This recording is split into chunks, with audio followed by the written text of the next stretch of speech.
Alhamdulillahirabbil alamin. Asyhadu alla ilaha illallah wa asyhadu anna Muhammadan abduhu wa rasuluh. Allahumma sholli ala Muhammad wa ala ali Muhammad. Subhanaka la ilma lana illa ma 'allamtana innaka antal alimul hakim. Rabbi shrah li sadri wa yassir li amri wahlul 'uqdatam min lisani yafqahu qawli. Amma ba'd. Bapak Ibu sedaya, kita berbahagia alhamdulillah masih diberi umur sampai hari ini, Masya Allah.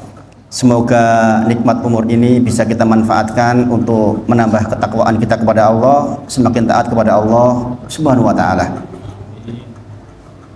Salawat dan salam sekali lagi kita sampaikan pada junjungan kita Nabi Agung Muhammad Sallallahu Alaihi Wasallam. Mudah-mudahan kita dimudahkan oleh Allah untuk terus berada di atas risalah Nabi Muhammad Sallallahu Alaihi Wasallam, sehingga nanti ketika kita meninggal dipanggil oleh Allah juga dalam kondisi kita sedang melaksanakan sunnah dari Nabi Muhammad Sallallahu Alaihi Wasallam.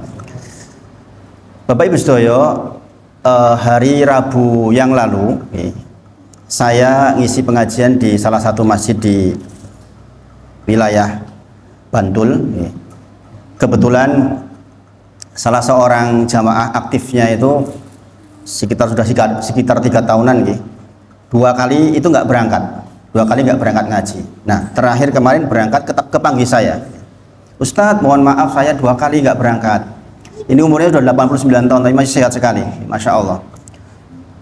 Beliau dulunya mantan dosen di UNY. Beliau mengatakan, alhamdulillah saya bisa berangkat lagi Ustadz hari ini. Ngobrol sama saya sedikit. Hari Jumat saya dikabari beliau meninggal dunia. Orang baik, insya Allah rahimahullah ta'ala rahmatan wasi'ah. Kita mendoakan semoga rahmat Allah meliputi beliau dengan rahmatan wasi'ah, dengan rahmat yang luas. Nah, ini kita diberi umur sampai hari ini, alhamdulillah, karunia yang sangat besar Bapak Ibu sedaya. Kita harus bersyukur, kita sama-sama berdoa, Allahumma ahillahu alaina bil yumni wal iman wa salamati wal islam rabbi wa rabbukallah. Harapannya kita disampaikan ke bulan Ramadan, Masya Allah. Maka sebagaimana di 2 pertemuan terakhir kita membahas tentang fikih Ramadan, masing-masing insya Allah sudah pegang kitabnya. Insya Allah mudah-mudahan yang nggak dibawa mungkin bisa sambil ini, insya Allah ada videonya bisa didengarkan ulang. Sebagian tadi saya share satu video yang sebagai pengantar, karena mungkin malam hari ini nggak saya bahas bagian itu, karena waktunya nggak cukup insya Allah. Maka kita langsung masuk di beberapa bagian yang utama. Sekedar mengingatkan bahwa Rasulullah pernah menyampaikan tentang sesuatu yang paling penting kita bekalkan di bulan Ramadan. Menikah ketika Rasulullah bersabda, akfa min dzabibin namli. Ini disebut di dalam Al-Quran, di dalam hadis, akfa min dzabibin namli, lebih halus dari gerakan kaki semut di atas batu hitam di tengah kegelapan malam. Itu yang namanya riya. Kenapa saya sebutkan sekarang? Karena riya itu antitesanya, lawannya ikhlas, Bapak Ibu sekalian. Kita tahu kemarin di buku ini disebutkan bekal kita puasa yang ketiga adalah menata hati, agar hati kita ikhlas karena Allah.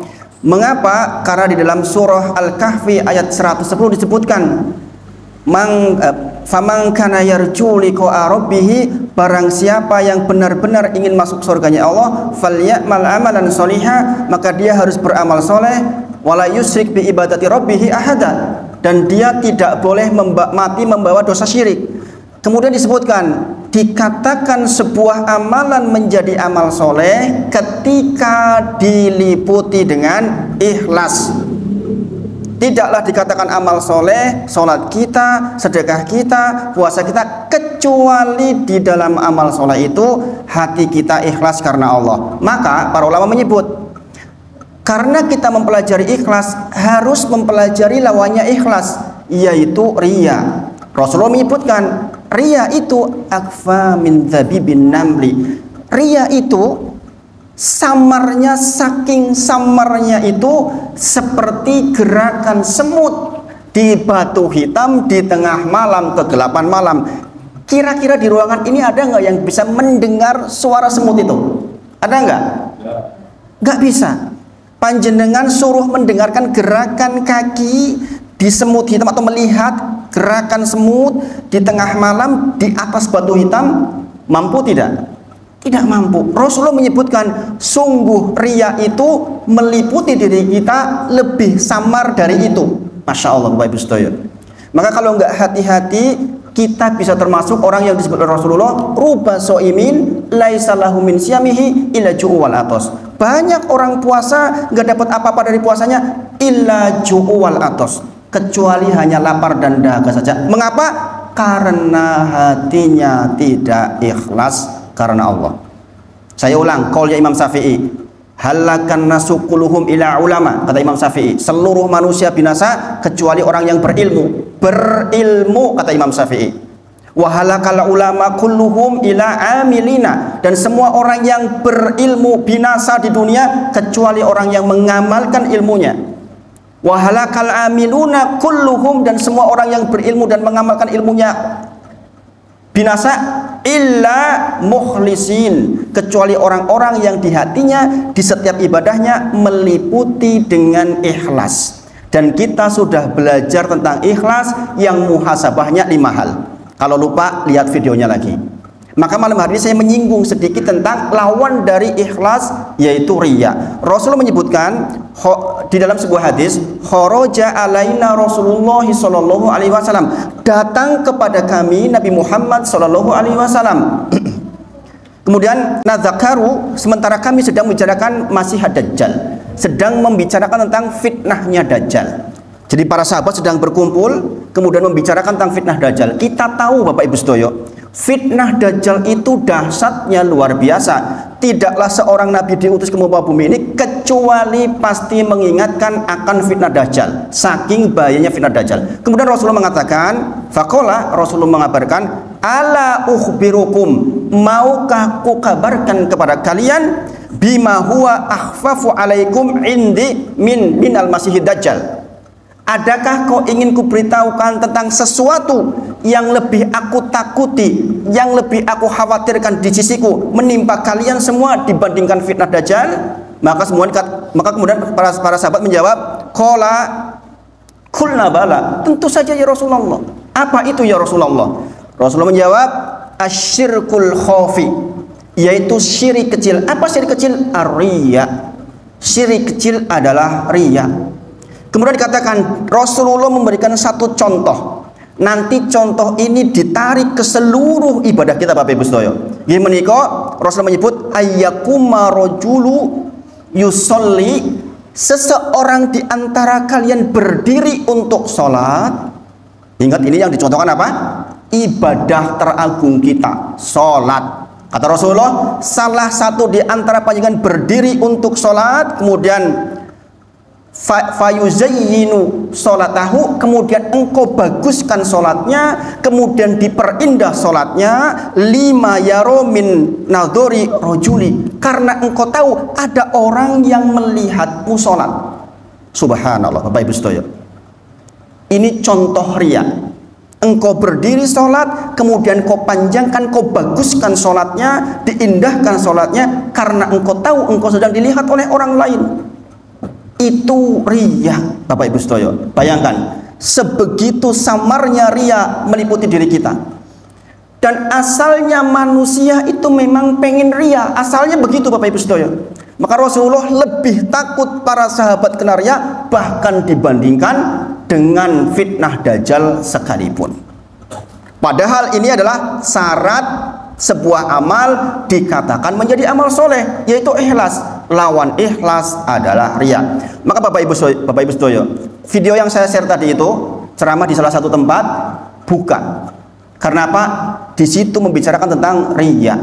Mudah-mudahan bermanfaat. Nah, malam hari ini kita berbekal dengan ilmu, sebagaimana di dalam kitab ini disebutkan bahwa bekal pertama adalah bekal ilmu. Bekal ilmu. Saya mungkin tidak sebutkan semuanya karena waktunya terbatas, hanya yang pokok-pokok saja. Yang paling pokok tentang hukum, insya Allah jenengan sudah paham. Sekarang berikutnya adalah siapa yang wajib berpuasa.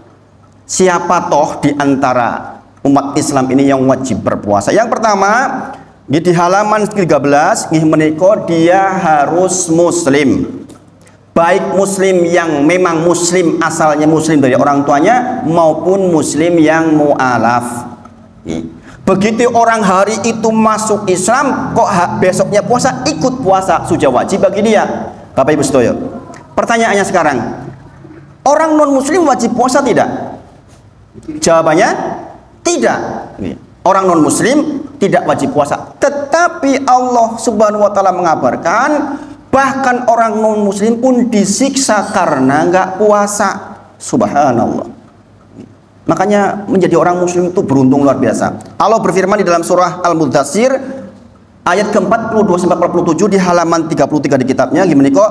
Masalakakum fis sakor. Mengapa kalian menjadi penduduk neraka sakor? Ini pertanyaan. Besok di sana penduduk sorga bertanya kepada penduduk neraka. Bagaimana cara bertanya? Urusan Allah.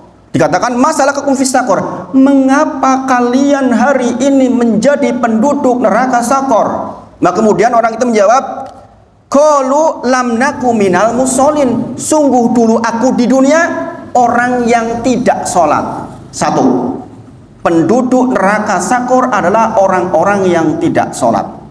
Kemudian walam naku nut'imul miskin, dan kami dulu bukan termasuk orang yang memberi makan orang miskin. Bapak Ibu sedoyo, ingat kalimat ini. Panjenengan yang diberi kemampuan lebih, dititipi harta, kasih makan orang miskin, kalau enggak terancam neraka sakor. Ingat Bapak Ibu sedoyo, setiap instrumen yang Allah titipkan kepada kita, bentuknya pintarkah, bentuknya wajah baguskah, bentuknya rumahkah, bentuknya harta, jabatan, semuanya adalah cara Allah agar kita dengan itu bersyukur dan menjadi jalan menuju surga. Maka disebutkan kekhususan orang-orang yang punya harta kok tidak mau mengeluarkan hartanya untuk orang-orang miskin, terancam neraka sakor. Subhanallah.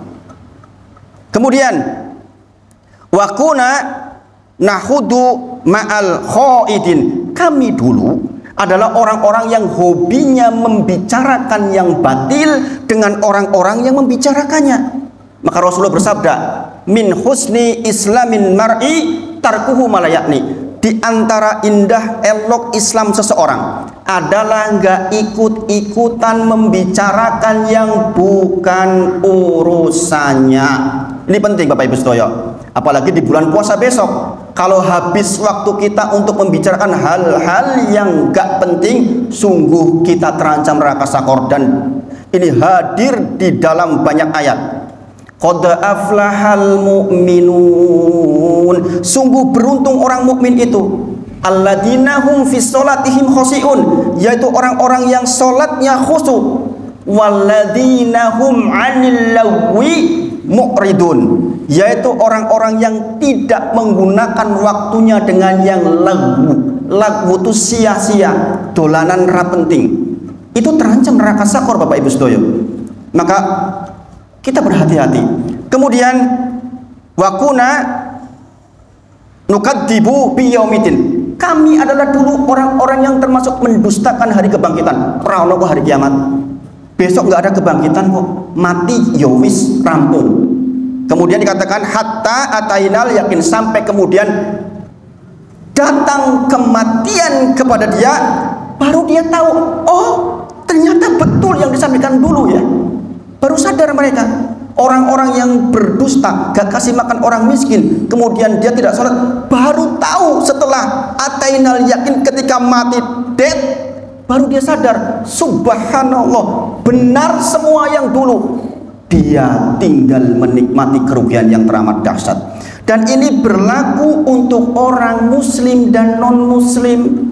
Kalau orang muslim dihukum karena tidak sholat, demikian juga orang non muslim. Bayangkan, wajib tidak dilaksanakan boten kanggo, tapi tetap disiksa. Itulah orang-orang yang nggak mempunyai la ilaha illallah.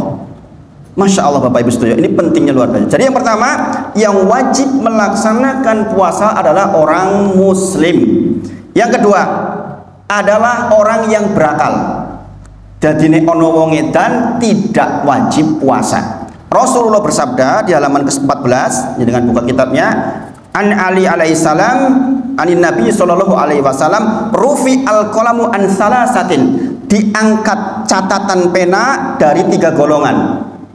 3 golongan itu mau dicatat, rokib dan atid nggak nyatet lagi untuk 3 golongan ini. Nggih menika anin naimi hatta yastaikid, yaitu orang yang tidur sampai yastaikid, sampai dia bangun. Bapak Ibu sedaya, jadi begitu panjenengan tidur maka pena diangkat oleh Allah, tidak ditulis apapun yang terjadi ketika tidur itu. Kemudian wa anisobiyah hatta yahtalim, yaitu anak-anak hatta yahtalim, sampai dia mimpi basah. Wis 15 tahun nurung mimpi basah laki-laki tetap dianggap dewasa. Perempuan tandanya adalah dengan haid.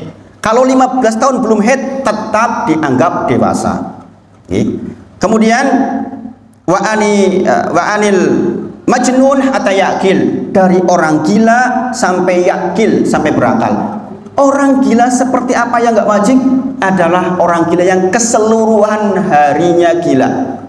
Kalau ternyata sak jamedan rong jamari, telung jamedan petang jamari, itu masih berkewajiban.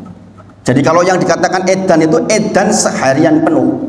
Ini kadang-kadang kelingan kadang-kadang orang, maka ketika nanti dia sadar di hari lain wajib menggantinya. Ada nggak yang begitu? Ada. Wong yang kita eling lu nih ujug-ujug iki wis dhuwur purung yo le. Kan ada yang begitu. Wayahe wis dhuwur pada asar niku. Iki wis dhuwur purung le. Jebul wis asar misalnya. Itu berarti dia masih agak-agak sadar. Maka ketika nanti sadar betulan dia wajib qodho. Jadi yang kedua yang berakal. Kemudian yang ketiga balik. Dasarnya tadi kalau perempuan sudah haid, laki-laki sudah ihtalim, sudah mimpi basah. Kalau sampai 15 tahun belum, maka 15 tahun sudah dianggap wajib balik. Yang keempat mukim. Mukim berarti kalau musafir tidak wajib. Dalilnya apa? Surah Al-Baqarah ayat ke 184. Ayyaman ma'dudat, yang sering saya bacakan. Faman kana minkum maridun aw ala safar, jikalau orang itu sakit atau safar, berarti bukan mukim, maka ketika dia berbuka di dalam safar itu dia menggantikan min ayyamin ukhor, dia menggantikan di hari-hari yang lain senilai dengan yang ditinggalkan. Ditinggalkan. Kemudian berikutnya, ini agak cepat karena tinggal sekali ini. Kita ketemu lagi Lebaran. Puasa saya nggak di sini kan. Rukun puasa. Rukun puasa ada berapa? 2. Yaitu yang pertama adalah menahan diri dari semua hal yang dapat membatalkan puasa sejak terbit fajar sampai tenggelamnya matahari. Dalilnya adalah Quran surah Al-Baqarah ayat ke-187 di halaman 18. Wakulu washrobu, makan dan minumlah hatta sampai yatabayyana lakumul khaytul abyad minal khaytil aswad minal fajri, sehingga jelas antara benang putih dan benang hitam, yaitu waktu fajar. Summa atimu siyama ilal lail, kemudian setelah itu berpuasalah sampai datang waktu malam. Itu dalilnya. Ini enggak saya perlebar karena waktunya mepet, sebenarnya pembahasannya panjang sekali. Kemudian yang kedua, rukun kedua, niat. Bapak Ibu sedaya, kalau saya mengatakan rukun, berarti kalau enggak ada ini batal puasanya. Bisa dipahami nggih? Rukun berarti seperti kita belajar sholat kemarin, sesuatu yang wajib ada. Berarti yang kedua adalah berniat. Dalilnya adalah hadis riwayat dari Hafsah radhiyallahu anha. An Hafsah radhiyallahu anha anna Nabiy sallallahu alaihi wasallam qol, ini dalil mengapa kita harus niat di malam hari. Seseorang yang puasa kok malam harinya enggak niat, maka batal puasanya. Beda dengan puasa sunnah. Kalau puasa sunnah jenengan katakanlah kemudian jenengan setelah sholat subuh ketiduran sampai jam 8, dereng dahar nopo-nopo, kemudian jenengan tanggil ke istri, Bu, pun damel sarapan nopo dereng? Urung ya Pak. Ya wis nek ngono aku tak poso wae. Itu boleh untuk puasa sunnah, tapi tidak untuk puasa wajib. Harus niat di malam harinya. Apakah niat harus diucap? Tidak, Bapak Ibu sedaya. Ada ibu-ibu ditanya, jenengan kok mboten poso? Lah mau bengi aku ora melu tarwe, aku ora melu nawaitu sauma ghadin, dadine aku ora poso. Ah, ini keliru. Dikatakan niat ketika jenengan engkau wenginya saya beli lombok untuk nanti malam sahur, itu namanya udah niat. Le tukoke beras yo dinggo sahur mengko meskipun jenengan nggak sahur kebablasan tetap sudah dikatakan niat. Jadi niat itu irodah, krentegen ati bahwa saya besok puasa, itu udah cukup, nggak harus diucapkan. Jadi ibu-ibu kalau nggak ikut nawaitu tetap puasa. Nih. Man lam yubayyid, barang siapa yang tidak berniat siyama berpuasa minal laili fala siyamahu, maka tidak ada puasa baginya. Itu dalilnya. Jadi sekali lagi, jenengan niat puasa setiap malam. Boten angsal ngaten, saya niat puasa 30 hari, enggak boleh. Niatnya setiap malam. Nah, itu dua rukun puasa yang harus ada, tidak boleh tidak. Kalau nggak ada dua ini, maka batal puasa kita. Kemudian bab ketiga, hukum seputar buka dan sahur. Masalah waktu berbuka, dalilnya Al-Baqarah 187 sama dengan tadi. Jenengan nanti baca di rumah, nih. Ini saya percepat, nih. Kemudian sunnah menyegerakan dalam berbuka. Sunnah menyegerakan di dalam berbuka. Rasulullah ngendika dari Sahal bin Sa'ad radhiyallahu anhu bahwa Rasulullah SAW bersabda, keadaan manusia akan senantiasa baik selama mereka menyegerakan di dalam berbuka. Manusia tetap dalam keadaan baik sepanjang dia menyegerakan berbuka. Ini tidak saya perlebar juga, ya, karena waktunya mepet. Kemudian dianjurkan banyak berdoa saat berbuka. Ingat, begitu jenengan berbuka, angkat tangan, mintalah kepada Allah. Itu waktu yang sangat makbul. Jangan sibuk dengan bukaannya. Begitu jenengan sudah buka, maka jenengan segera angkat tangan, mintalah kepada Allah. Di antaranya adalah Allahumma inni as'aluka afiyata fid dunya wal akhirah. Jangan ditinggal. Kemudian anjuran memberi buka untuk orang yang berpuasa. Inilah mengapa jadwal buka bersama saya penuh 1 bulan. Karena apa? Banyak orang yang paham ini rebutan orang ngasih orang berbuka puasa, apalagi ditambah ngaji ilmunya, lipet-lipet orang yang fasilitasi, masya Allah. Maka panjenengan tahun depan kalau bisa dibuat program yang lebih baik lagi terkait dengan ini. Setiap hari kita kasih orang berbuka puasa semampu kita. Kemudian mendoakan orang yang memberi buka puasa ini penting, Bapak Ibu Sedoyo. Panjenengan yang berbuka dan tahu bahwa bukaan itu diberi oleh donatur, doakan donaturnya, lembutkan hati, mintakan kepada Allah agar dia dirahmati rizkinya. Di sini ada panduannya, silahkan nanti jenengan dibaca sendiri, nomor 5 di halaman 23. Kemudian hukum seputar sahur. Bapak Ibu Sedoyo, usahakan kita sahur. Kenapa? Rasulullah menyebut bahwa bersahurlah, tasaharna, bersahurlah karena sesungguhnya fis sahur barokah. Di dalam sahur itu ada barokah. Kata Rasulullah, walaupun hanya dengan seteguk air. Bapak Ibu Sedoyo, kepeksonan jenengan kok bangunnya telat, mau kada 5 menit minimal 1 teguk air. Karena di 1 teguk air itu kata Rasulullah ada barokah tentu saja penjabarannya sangat panjang. Kemudian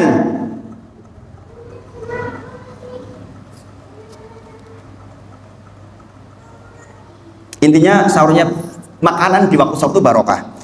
Waktu sahur, nah ini waktu sahur terkait dengan jikalau panjenengan mendengar adzan sementara jenengan masih memegang di tangan, maka selesaikan, itu boleh. Walaupun saran saya ya siap-siap kita itu kalau udah apa namanya, mepet banget. Tapi kalau bisa jangan mepet, kalau ada dalil lain yang menerangkan keutamaan untuk selesai begitu adzan. Ini tidak saya sebutkan semuanya karena tentu saja waktunya nggak cukup. Kemudian bab 4, seputar pembatal puasa dan perkara yang wajib dijauhi, Bapak Ibu sedaya.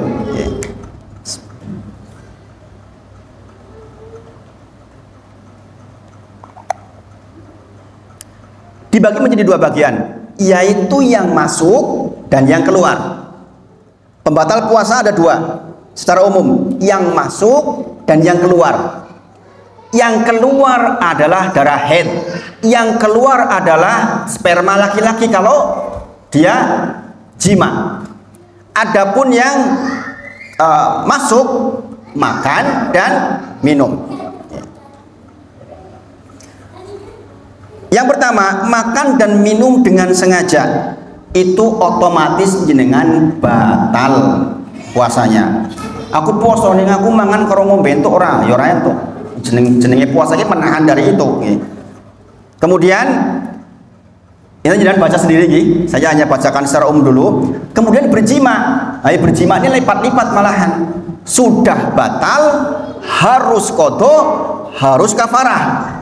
Ini kalau yang pasangan-pasangan muda, hati-hati. Karena saya lama ngajar seperti ini, seringkali dikelui pasangan muda. Ustadz, saya kemarin bablas. Tak tanya balik, bablasnya berapa hari? 3 kali Ustadz. Subhanallah. Jadi begini hukumnya Bapak Ibu sekalian. Kalau jima 3 kali di hari yang sama, kafarohnya 1 hari, kodoknya 1 hari, membebaskan budak, atau berpuasa sahroini mutatabi'aini 2 bulan berturut-turut, berarti nepe 50 dino batal, ngulang meneh. Atau kasih makan orang miskin, ada jumlahnya tertentu. Kalau kita, mohon maaf, ini pasangan muda nih, hari itu dia berjima sama istrinya 3 kali misalnya, maka hukumnya tetap 1 kali. Tapi kalau hari ini dia jima, besok dia jima, besoknya dia jima, maka 3 kafarahnya. Kafarahnya 3, berarti nek sewidak orang miskin 60 plus 60 plus 60 180. Dan itu hukumnya harus urut-urutan, nggak boleh langsung milih. Aku tak milih kasih orang miskin, nggak boleh. Kita harus mampu atau tidak dulu. Ini kata iya milih orang mampu, budak nggak ada. Puasa rong sasi berturut-turut, lah 30 dino wae bablasan. Ini apa nggih? Biaya 3 bulan berturut-turut. Maka biasanya pilihannya yang ketiga. Kok yang ketiga nggak miskin, pecicilan, nabrak dan pripun itu? Itu terjadi di zaman Rasulullah. Maka istighfar sebanyak-banyaknya. Ini keringanan di dalam agama kita. Jangan berputus asa dari rahmat Allah. Wis miskin, bebojoan, randi opo-opo, ke ulan poso, malah jima sisan di siang hari. Aniku tumpuk-tumpuk taslim niku, maka banyak-banyak istighfar. Kemudian yang ketiga, haid atau nifas. Ibu-ibu lagi puasa, sudah 10 menit lagi buka haid, batal apa mboten puasanya? Batal nggih? Kurang 10 menit? Kurang 5 menit? Kurang semenit? Tetap batal ibu-ibu. Nggih. Aduh, wis kurang 1 menitit lah kok jebul aku bocor, batal. Tetap harus dikodok. Bagaimana pahalanya? Allah Maha Adil. Insya Allah jenengan sudah berpahala sesuai dengan ibadah panjenengan. Jadi gitu nggih, walaupun kurang semenit head tetap batal. Kemudian muntah dengan sengaja, digelogok-gelogokkan muntah, niku batal puasanya. Dalilnya hadis riwayat Ibnu Majah, jenengan lihat di halaman ke-32. Kemudian yang berikutnya, hukum orang yang membatalkan puasa. Ini jenengan baca sendiri, jenengan baca sendiri. Kemudian hal-hal yang wajib dijauhi oleh orang yang berpuasa. Satu, perkataan dusta. Nah, ini luar biasa ini persoalan hati. Barang siapa yang tidak meninggalkan perkataan dusta dan tetap mengamalkannya, maka Allah tidak butuh dengan aktivitas puasanya dalam meninggalkan makan dan minumnya.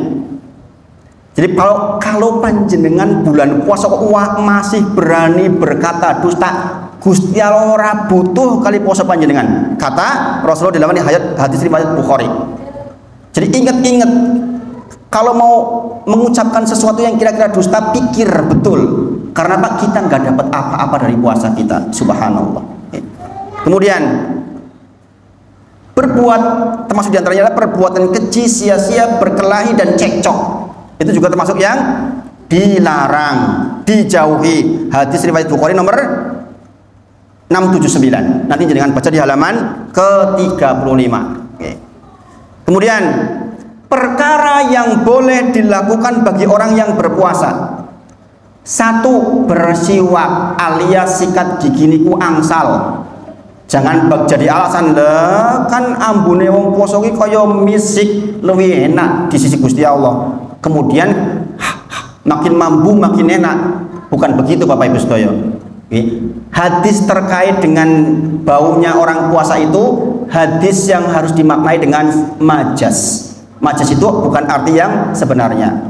Sebagaimana orang mau sholat Id dan sholat Jumat memakai wewangian diberi pahala banyak, maka Allah menyebut bulan puasa itu bau mulutnya lebih banyak dari itu pahalanya maksudnya. Karena faktanya orang perut kosong kan mesti bau Bapak Ibu sedaya. Allah ingin kasih motivasi kepada kita bahwa ora popo, tahan-tahan mambu ora popo, tapi mambumu itu isih lebih akeh pahalanya dibandingkan dengan orang yang memakai wewangian. Nah itu. Kemudian yang kedua, boleh mencicipi makanan selama tidak ditelan ibu-ibu. Jadi jangan alasan kok rasanya orang asin anyep ini ibu, aku orang wani nyicipi. Nah, ibu-ibu kalau masak di bulan puasa boleh dicicipi asal tidak ditelan. Oh wis asin, oh wis lagi, nggih ngaten nggih. Ampun gua alasan, aku mau kayak bumbunya kurang loh, aku nyicipi rawani. Nah, ini boleh ibu-ibu nggih, boleh nyicipi. Kemudian boleh bercelak ibu-ibu atau memakai tetes mata, itu tidak membatalkan. Ditetesi itu mboten membatalkan. Kemudian mandi atau semacamnya, panas banget mas, aku haus banget ora kuat, aku adus grujukan entuk ora entuk. Jawabannya dalilnya di halaman ke-38. Kemudian bahkan berbekam pun boleh kalau tidak khawatir jadi lemes.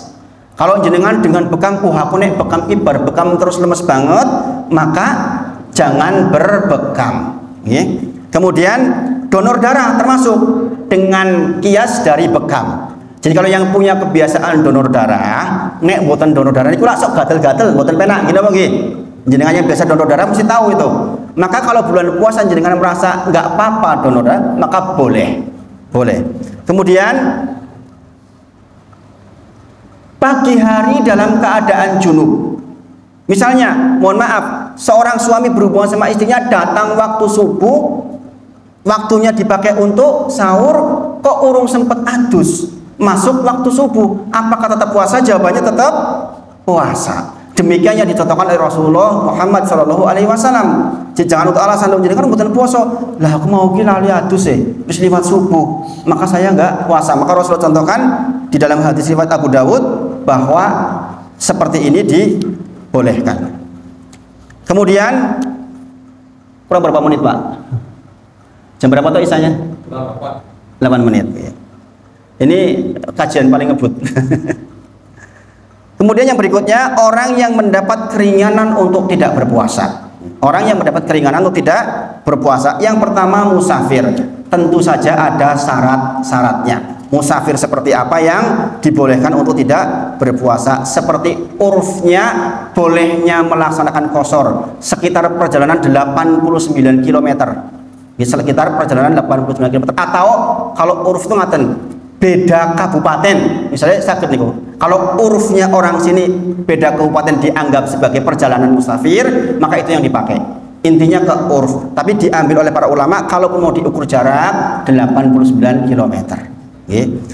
Kemudian orang sakit, Bapak Ibu sedaya, orang sakit yang sakitnya mengkhawatirkan jikalau dia puasa. Ini juga ada penjabarannya, nanti jangan baca dalilnya surah Al-Baqarah 185. Kemudian ibu hamil dan menyusui, nanti jangan juga bisa baca lebih terang lagi tentang bagaimana kondisi ibu hamil dan menyusui, yang intinya mendapatkan keringanan untuk tidak berpuasa. Jadi ibu-ibu yang punya putra mantu perempuan baru, kebetulan lagi menyusui, kalau khawatir nanti produksi susunya nggak bagus, maka diizinkan untuk tidak berpuasa dengan membayar dengan kodok, dia menggantinya di waktu yang lain. Kemudian orang yang sudah terlalu lanjut usia dan tidak diharapkan kesehatannya, maka diberi keringanan. Kemudian wanita haid dan nifas. Yang ketujuh, seputar kodok, fidyah dan kafaroh. Napa arti kodok? Mengganti puasa di waktu yang lain, kodok. Bagaimana orang yang sudah meninggal orang tua kita punya hutang puasa? Walinya yang mengkodokkan. Orang ngerti hitungane dikira-kira. Anak elimo, dibanding kira-kira bapakku ki kelangan sekian ratus hari, maka anak-anaknya berkewajiban untuk menggantikannya, dibagi di anak-anaknya. Maka bagi orang tua usahakan jangan meninggalkan warisan utang puasa, karena kewajiban untuk walinya. Adapun kodok, orang-orang yang diizinkan untuk mengkodok yaitu yang pertama orang yang sakit yang masih besar kemungkinan sembuhnya. Tiang sakit tapi masih diharapkan kesembuhannya, itu wajib kodok. Tapi kalau tiang sakit kok sakit tua udah nggak diharapkan kesembuhannya, maka tidak wajib kodok. Kemudian musafir, kemudian wanita yang haid.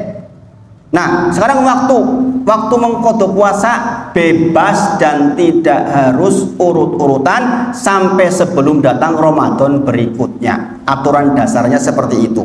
Jadi bulan Sya'ban ini sakjanipun kalau bukan karena kodok setelah nisfu Sya'ban itu sudah nggak puasa. Apalagi 2 hari menjelang Ramadan itu terlarang.